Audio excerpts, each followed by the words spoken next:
Fidèles internautes, mesdames et messieurs, bonjour, bienvenue dans ce nouveau numéro de Parlons-en, une émission socio-politique culturelle présentée par Doriana, autrement dit, la qui est intelligente.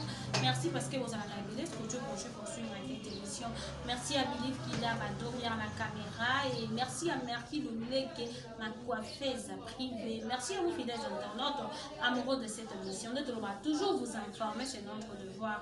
Donc, nous devons toujours kosola la bino to kosola mai azali ko le kana mboka na biso to ba toujours to yaka mingi kosola mai matali mboka na biso car bénédiction ya mboka eza ko répondre pe na biso donc so mboka na biso eza bien biso pe to eza bien so mboka na biso eza mabe biso pe to ko bénéficier donc la paix la bénédiction kimia ni so eza na mboka to ko profiter na yango donc nazama moko na plateau na ngai te nazana invité nanga Jean-Cy Piangou azali moko ya bandeko ya IANC azali président ya jeunesse nde tozoloba toujours même atali renouvellement ya classe politique azali mpe mwana na ye nde tokosolola na bato bakotala komona ke non c'est vraiment un jeune avec lui nde tokosolola même atali mboka na biso tobeta pe lisolo ya IANC ya papa Vital Kamerhe azali directeur ya cabinet ya président de la République tokosola maimatali union sacrée au bon tu bazana kati makambo belé à travers cette émission. Je dis directement bonjour et bienvenue à Jean-Cy. Bonjour madame la journaliste. Bonne santé.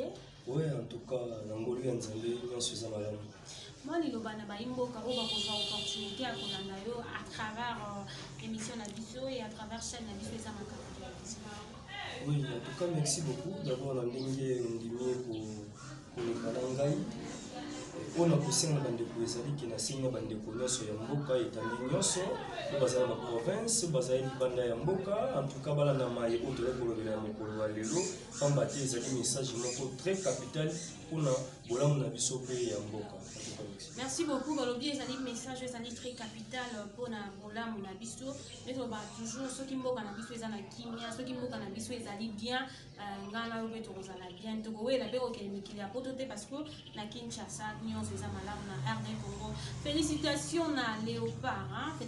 Félicitations na Ibenge coach. Coaché na ndenge na ambi contre bandeko na biso ya Brazza vraiment tolongaki topesi vraiment beaucoup de chapeau na bandeko na biso ya Léopard de ligue tokozwa susu kupo comme d'habitude tozongeli oyo ndeko joint 6 mois analyse mokie na mazoleka lelo na politique na biso ya Congo tomoni makambo ya union sacrée tomoni ndenge bato bazocontinue koadhérer tozomona mpe bambilinga ya ndeko Moïse Katumbi tomoni Jean-Pierre Bemba tomoni Bahati kowela mpe baporte mwa mbilinga wana etant que jeune d'abord analyse nini okoki kosala na mayemaza koleka. Bon, merci. Ngai tant que mwana ya mboka ya Union pour la nation congolaise d'abord union sacrée oyo ezali vision ya chef de l'État. Vision et chef de l'État, d'où a Bengani Batouté. Ils ont l'opposition, ils ont la majorité, ils ont la wapi, mais ce qu'on a dit, Baimbo Kayabiso, qui pourrait la carte union sacrée. Dengue au Monibo, Bandeko la Bisso, Bazaki na carte opposition, bon, pour rejoindre la Bisso, la carte union sacrée, pour avoir accompagné Kaka vision et chef de l'État. Na kati union sacrée ezali ke babengi soki babengi bato oyo amonika se sentir à l'aise pour rendre les accompagner chef de l'État Félix Antoine Tshisekedi na accompagner la vision na ye mpona kosunga mboka wana oye makasi milinga oyo ekoti sikawa ndenge nge toza komona na ndenge ezali koki moni madame moni tozala mitema ya motema monene tozali bachrétien il faut tozala mitema polele ngai na yo awa soki na souffrir mpona eloko na ngai suka fona bénéficier pe na eloko nanga mais zate ke na souffrir nanga na eloko nango te na ye kaka na zwa kaka o bato déjà balambelaki déjà fufu mais na yebi pasi ya kolamba fufu te on s'adresser na banani ba o balambaki te banyokwami te balika mama bawela mais c'est wana eza clair mboka mobimba ya komona yango ezali bandeko na biso o bauti na lamuka o bakaboni na Martin Fayulu lui atikali na ye po alingaki na mona ya ningo compagnie chef de l'État na vision na ye kasi mibale balou na bango ya kati ya lamuka Jean-Pierre Bemba et puis Moïse Katumbi bango ba ye pour na accompagner vision chef de l'État kasi boye bo za la calme mais komona ke mbilinga minga batiko kota pine bolamba ki na bino fufute kasi boyemba nango servir biso pamba te moto oyo kuta azali parmi balambaki fufu aza kutu awa te azali kuna condamné injustice.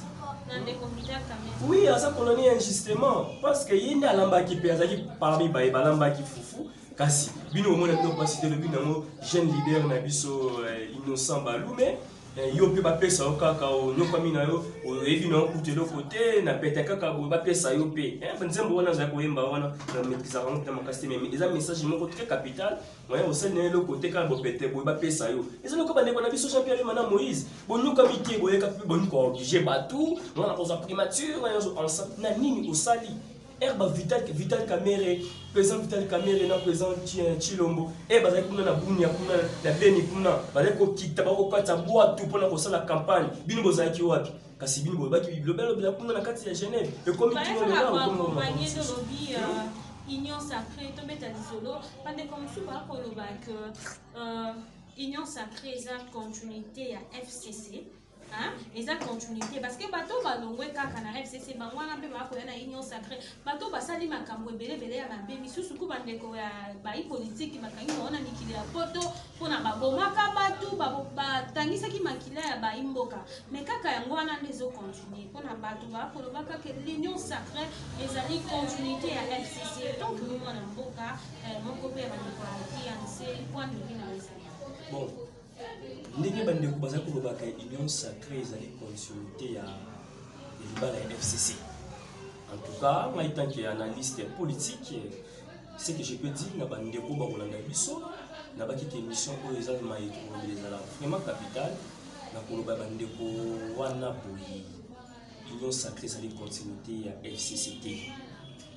Union Sacrée ezali vision ya chef de l'État. Moni mboka oyo oti musika bandeko na biso makila etani na est point de ko sona ngano boye bande ko soza ko kufa chef de l'état azana mutema ya mawa alobi te to continue boye ti wapi il faut tota fin de makambo wana nyonso pe chef de l'état alobi boye s'il s'agit même ata vi na yangi ake kozala kuna yemo kwa vivre en maison de gabuna a okende ezo la sabso kezana bolingo moko boye yango abiti na ko bunda ngai moko te il faut na bunda elongo na bandeko yango moni ne Union Sacrée ezali. Mais ali te ke bandeko baya bakoma yango c'est comme quoi partage ya gâteau tu as rien fait tu viens tu fais seulement bouffer comme ça si ça sert à rien exemple comment quoi il doit passer à nandaki na interview na mtanga kombote alobi ke tozo banga et ya bandeko ya FCC na Union Sacrée to komi ko banga to moni ndeko na biso chapu national et puis à rejoindre tozo mona ke ba komi ebele basoya na partage à pouvoir comment quoi ça. Mais il y a partage de pouvoir aux avantages. Mon Union Sacrée on est allé boy. Surtout travailler ma bé au Kozana Banda. Tout ça pour accompagner vision et chef de l'État.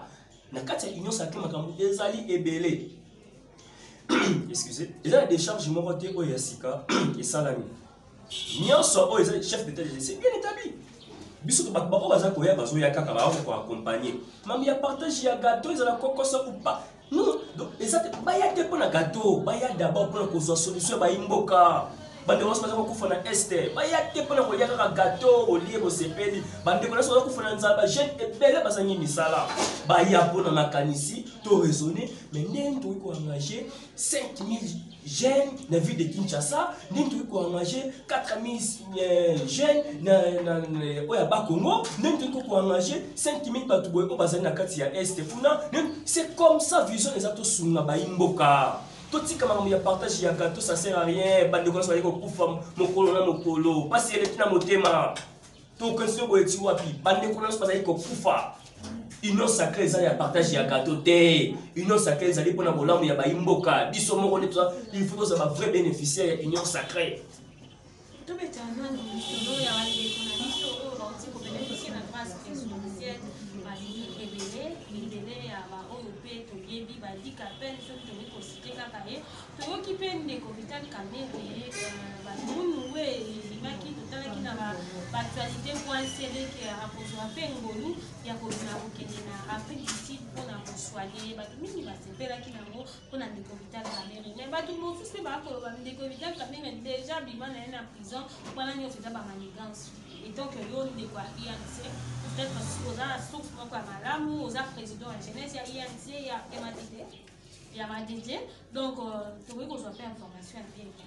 Oui, merci, c'est une très belle question. Il faut tout éclairer, puis bande comme sous bazo ya nomoko pe kitoko etika bango pe na mokolo ba partager yango pe. Na kolo ba boye pour mango etali grâce présidentielle que Kamere il fallait bien bénéficier moi donc bisa bande ko wana et bon et 5000 bongoté et 5000 bongoté et parce que grâce présidentielle bae bazali na droit ya ko bénéficier na yango ezali bae oyo ndenge ni be ko za ko yebisa ya biso ezali bae oyo bazali condamné définitivement. Ça veut dire quoi tant? C'est-à-dire c'est-à-dire bateau de bakati de balikambabi de keneti yo madame la journaliste Lolo to katelio 20 ans de prison.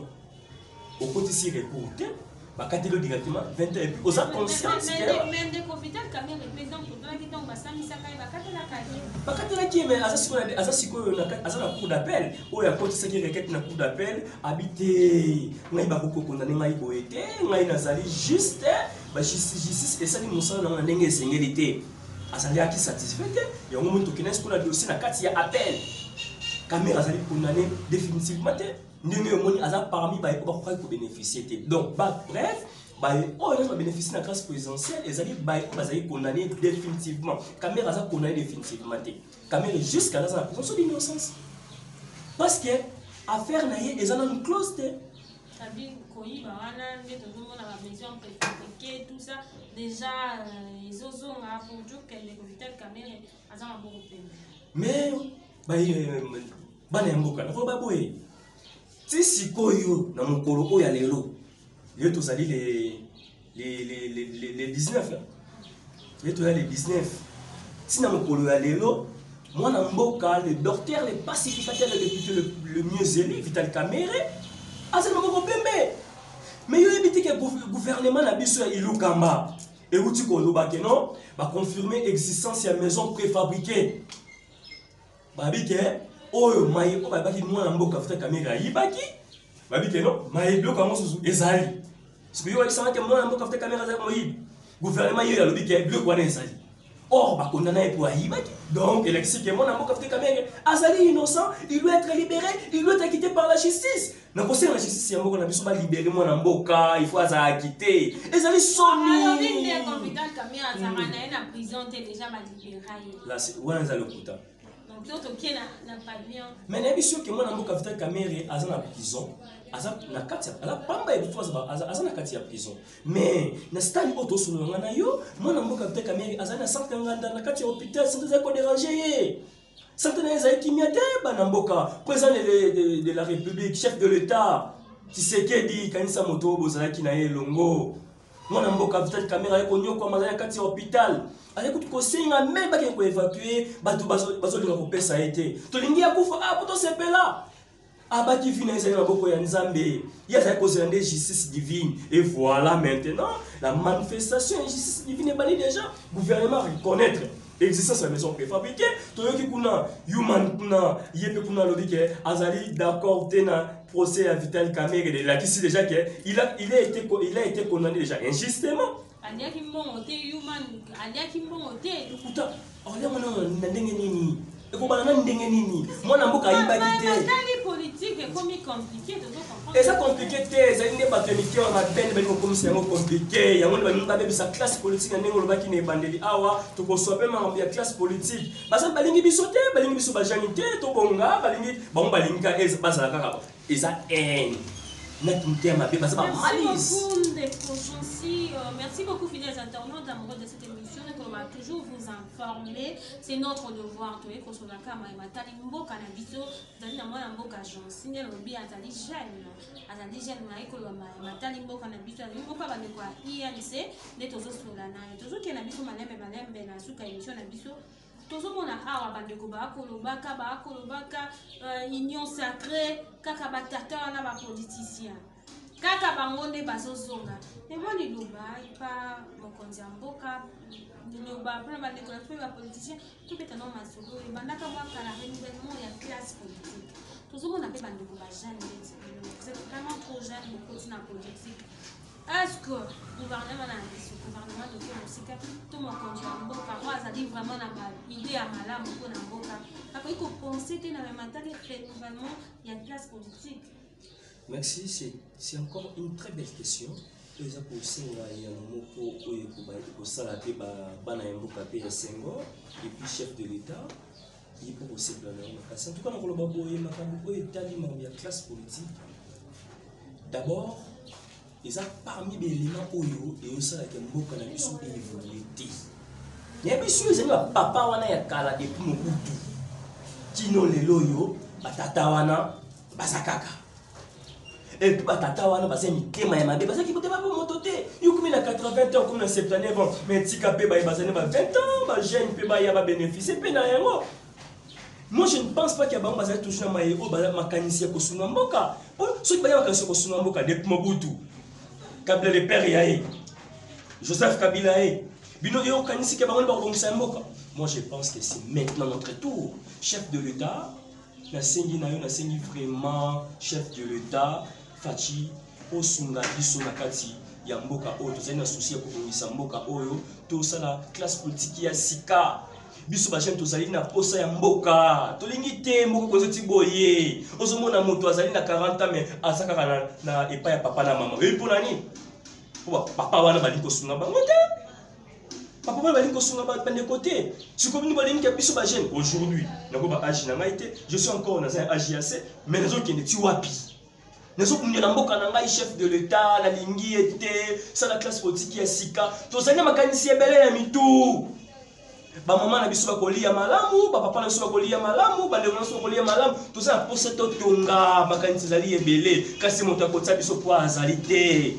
Et on a enseigné le chef de l'État pour accompagner la vision Oyo, on a enseigné le sous-souhaité le chef de l'État pour l'implication et le dossier docteur Vital Kamere, on a enseigné peut-être, on a combattu madame.